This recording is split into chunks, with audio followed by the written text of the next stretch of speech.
The NARD, the NARD, National Association of Resident Doctors, President Dr. Uyilawa Okeyesui, listed their grievances as non-disbursement of medical residency training funds, poor working conditions in state and federal hospitals, irregular payment of salaries, and a paltry 5,000 naira monthly called hazard allowance, which was last reviewed in 1991.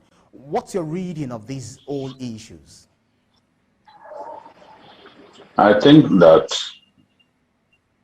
this strike by resident doctors would easily have been avoided had our government behaved in the right way. The pains that Nigerians who need Medicare at public health facilities are going through at this time, I will firmly place at the door of the Nigerian government. What has happened can be described as irresponsible. These doctors suspended their strike on April 10 this year. We've had more than 100 days to address their demands. We did make offers to them. We made promises to them.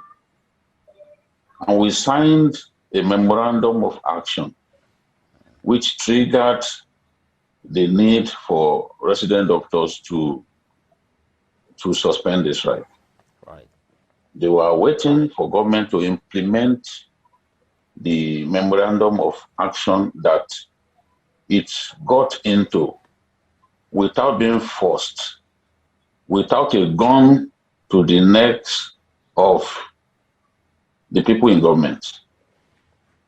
But what we have seen is a situation in which resident doctors have been treated as people, as worthless as a sweet wrap on the floor, people who do not really matter.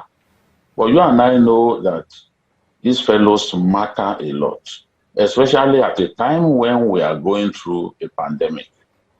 Absolutely. Everyone knows that the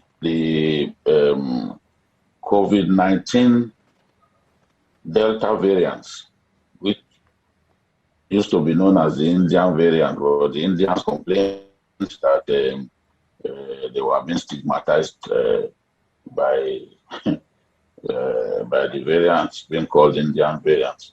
And then at this time, all hands ought to be on deck, because this is a particularly dangerous variant of the virus.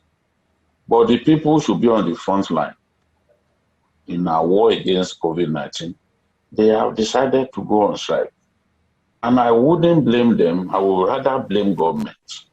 Once you get into an agreement with labor, whether it is ASU or the umbrella body of workers in our country, which is the NLC, or even resident doctors, or even consultants, medical consultants, who have also served a notice, by the way. They've also given a 21-day ultimatum. Then you must honor your word. If you fail to honor your word, then you are inviting a fresh industrial action. And that's what we have seen. Hazard allowance, government promised to increase the hazard allowance to 33% of the basic salary of doctors. That's fair enough. But up till now, that has not been implemented. Other demands that they made, that government promised to address immediately, have remained unaddressed. So I see the behavior of government as an act of provocation. This is the way I see that, and it is irresponsible to behave in this manner. Yeah, every soul that is lost as a result of this strike, don't go into negotiations with people without a desire to honor your word. This is what we have seen.